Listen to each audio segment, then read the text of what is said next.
guys, so we're going to be looking over a few Synastry charts just to see, the key things that you should be looking out for when you're reading Synastry, key aspects, because there's so many different things that can make up good Synastry, and it's really dependent on what the natal personality is really looking for in life and in a partner, as well as what the relationship is doing. So it's very interesting to look at the individual charts as well as the Synastry with another person.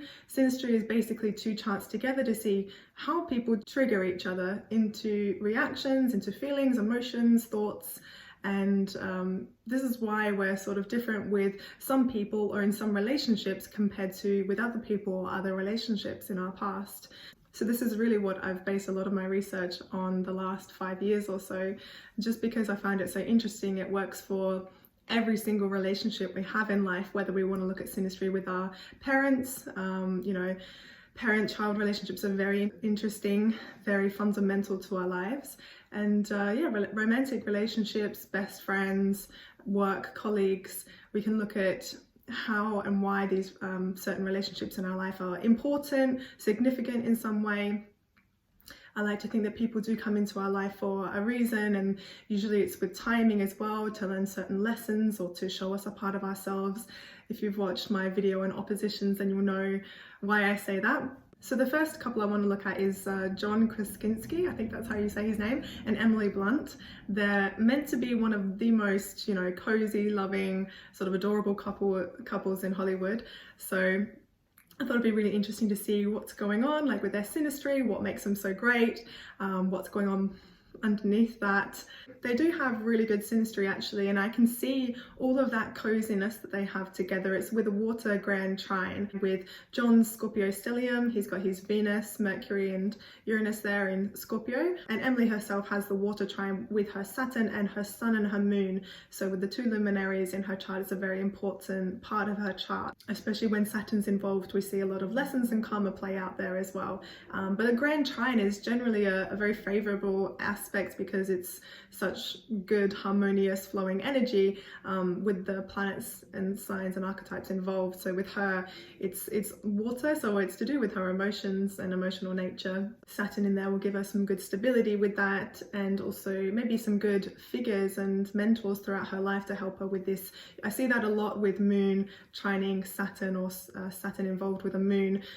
These people can kind of have some good luck, especially if it's with the trine, with mentors coming into their life or teachers helping them grow emotionally, compared to some people who have to kind of figure out on their own. Saturn does bring lessons, but it's also physical people that come into our life to help teach us this. So with this water trine that they have, making up this big water trine between them, it's beautiful, it's lovely, it's lots of flowing, easy, compatible energy between them. And again, in the water element, it's all intuitive, it's emotional, it's just a feeling of compatibility. When we have a lot of water, it's just like a psychic and intuitive, just comfortability and feeling and vibe that you get with another person. And then connecting with his love language, his Venus, and his communication and thought processes, his Mercury, and a bit of his offbeat nature with the Uranus. These are all compatible and in line with who she is and her emotions. So it makes it easy for them to love each other and to accept each other, especially when Uranus is involved with some harmonious aspects. It's just like you love the person no matter, despite their quirks or differences. This is sort of all happening without much effort. That's really the energy of the grand trine or a trine. It's just there. You don't have to make anything happen to feel that good energy. It's just there. So it's great for compatibility. It is great to have this. It's also really good in Synastry to have just the right amounts and probably equal of hard and tough aspects, but also easy and flowing aspects as well, because we need a little bit of both to sort of sustain a relationship. It can't be too hard or too easy. And it is good they have that. They have a few challenging ones because we have the Sun, well, Emily's Sun opposite John's Jupiter. It's actually a good point to make that any aspect really to Jupiter, from the conjunction to the trine to the square, is still kind of benefic and really enhances the fun, loving, opportunistic, optimistic feelings between two people. And in a relationship, even the square still works. It maybe adds a little bit more drama, a little bit more intensity with it, and maybe a little risk of going over the top depending on what Jupiter's aspecting. If it's the moon, then over the top emotions. But because Jupiter is so benefic, it still adds such joy of life and enthusiasm. So yeah, we can have too much enthusiasm, but is that really the worst thing that you can have in Synastry? Probably not. So with that Jupiter sun, it's his Jupiter, it's his enthusiasm that is opposing her ego, her identity, self-expression and confidence. So he's kind of, if anything, lifting her up, wanting to create enthusiasm in that area of her life and her being, and which is, you can just see them, he kind of like nurtures her a little bit and to come out of her shell. You see this in their interactions, and he's really encouraging, I think is a great word for Jupiter in any fire planet or sign really. And with the opposition, it's interesting because it's more of like a back and forth kind of energy. Oppositions is like we go too far one way then the other, so too much in her ego and her wanting to steal the show, and then he's got his Jupiter and he's also wanting to shine and be jovial and like out there. So maybe they're having to balance, which you have to do with an opposition, who's got the spotlight, whose ego are we going to nurture in any given situation. It might be one, or like it might feel like they have to choose between one or the other, but nevertheless it's still uplifting for and confidence building for both of them, because the sun really shines a light on any aspect that it makes to a planet. So she's also helping to shine a light and shine some focus onto his jovial nature and his sense of humor and his Jupiter, which is a benefic planet. So it's really great. That's why we see so much fun and so much laughter between them. And it's really sweet because she has a Pisces sun, so that's a little bit, you know, sensitive and maybe in need of a little confidence boost every now and then to get out and about and express herself.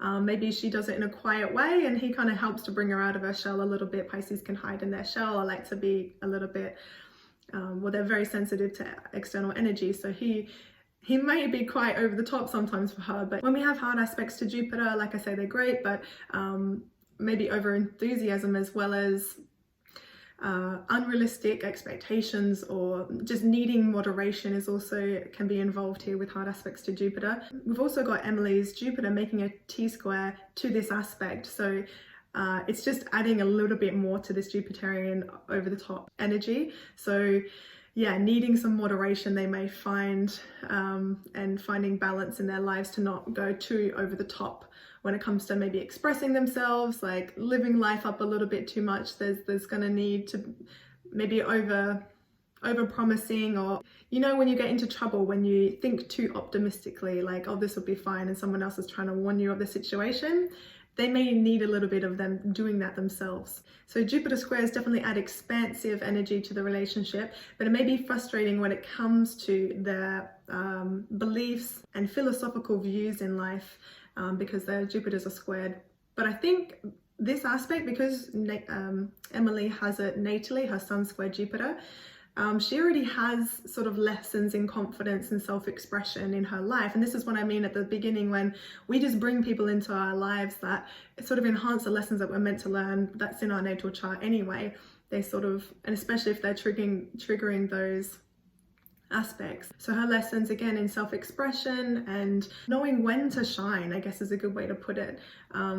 John's Jupiter is actually really well natally aspected, so you know, his Jupiter conjunct his North Node there. So he's also learning about this big Jupiter energy. North Node is things that he's meant to cultivate and develop, even though it hasn't got many aspects to it. They're both learning about Jupiter in different ways, but I think that's why they've come in to square their Jupiters, and to bring a square brings focus and energy, and you need to attend to it because it's such a strong energy, a square.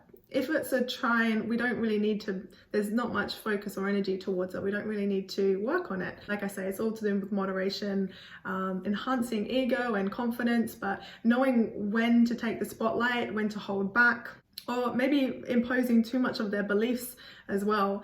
So, because we all have our own views and beliefs, and it's very easy to think that other people have the same views and beliefs as us, because we just think that that's how the world works or how we see it. And there's a fine line between, you know, telling someone what you believe in and encouraging them, but then impeding on their right to view the world the way they want to see it. So they're both teaching each other in this way as well. An alternative view of how to handle themselves, their beliefs and views on life, finding meaning in life, their spirituality, their ideas, their faiths, teachings. So some other aspects to note for them is the inconjunct suns and their inconjunct Marses and Venuses. They've got a lot of inconjuncts, quincunx aspects, which are very interesting. They're very interesting aspects, a little bit difficult because the signs involved with an inconjunct do not hold the same modality or element, and they really don't have much in common. And I say this aspect is like a stone in the shoe because it's just awkward. It's like how like walking with a stone in your shoe. It's like you kind of have to deal with it. It's a little bit uncomfortable, but you have to deal with it and find a way to make it work. This can be tricky. So underneath all the fun, the Jupiter, there's real work this couple has had to do because I think they've been together a long while, to work well together. So yeah, they may feel with the inconjunct Mars. Mars is to do with our ambition, our goals, how we go about things, our anger, our energy, our defensiveness, and our independent nature. So when these are inconjunct and not really like similar to the person we're with, it may just be a different way to approach and to start goals and tasks and just approach things and get things started. Might be very different. They may have just different goals, and they'll have a need to maybe just learn to be very independent while together, and do their own work, focus on their own things and what they want to do individually. So inconjunct Venuses are differing in love language, and although I will say with Aries and Scorpio, they are the easiest of inconjunctions because they also share the same, traditional ruler of Mars. So both fiery, even though Scorpio is in a water sign, it takes longer to get fired up and they simmer for a bit longer, but there is both this passionate nature that Scorpio and Aries really share, and this conquering kind of energy, dominating kind of energy, that they share in the way that they want to love each other. So it's very passionate. So inconjunct suns, I would say, is probably one of the hardest aspects, just because along with squaring moons, although we don't know Emily's time of birth, like I say, so I can't say that for sure, but I have read that she is a Cancer moon, so that could be some degree in Cancer, so maybe a wide square. So again, very differing emotional natures and needing a lot of compassion and understanding towards the other person, just feeling and needing to express themselves, especially in the home, and emotionally very different, having different needs is also our moon. And the way that they need to express themselves when upset as well. You really need to learn the other person's triggers and knowing when to leave them alone if they're upset, or maybe if it's like a Libra moon where you need to talk it out. So you really need to understand and work hard because it's so different from your own with squaring moons. Their suns, again, your goals in life like Mars, but in a way it's more like our destiny, the shining beacon of our life that we're drawn towards like a moth to a flame. And within conjunct suns, what they might just want out of life might be quite different.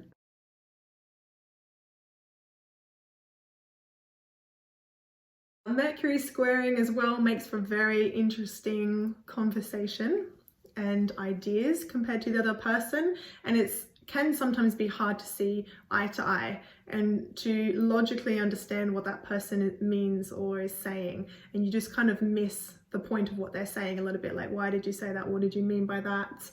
And in fixed signs as well, it will just take a bit to relax the stubbornness between these two, and their ideas and what they think is logically correct or right or makes sense. Every once in a while they'll just need to relax that bit and not get too fixated on being right. It's all about perspectives, especially you see this a lot with squaring Mercuries. It can work in a relationship, but you just need to really have a lot of compassion and understanding that that person will just think differently to you. So these are tricky aspects in Synastry, but it also goes to show we don't pick someone because they match us perfectly. There is absolutely no 100% compatible relationship out there for us. We're not even 100% compatible with ourselves. If we think about it, we're very contradicting and complex beings. We really don't look for that because what we want is a challenge, someone we know we can grow with and learn from. So I see their synastry as exactly this, really. It's really pushing both of them to grow and adapt and learn so much. And we know from studies that people that feel too familiar with one another, to us, we eventually lose that spark and the attraction, because at the heart of attraction is mystery and seeing something different in another person and being attracted to that. I think this is what these two have, and they've been together a long while and they still have a lot of that attraction. And so don't worry about squares, inconjuncts, oppositions. Just work on loving your partner for your differences and despite their differences, and knowing that that is in fact keeping the passion alive, the interest alive. And you just remember to enjoy the good times that you do share, really.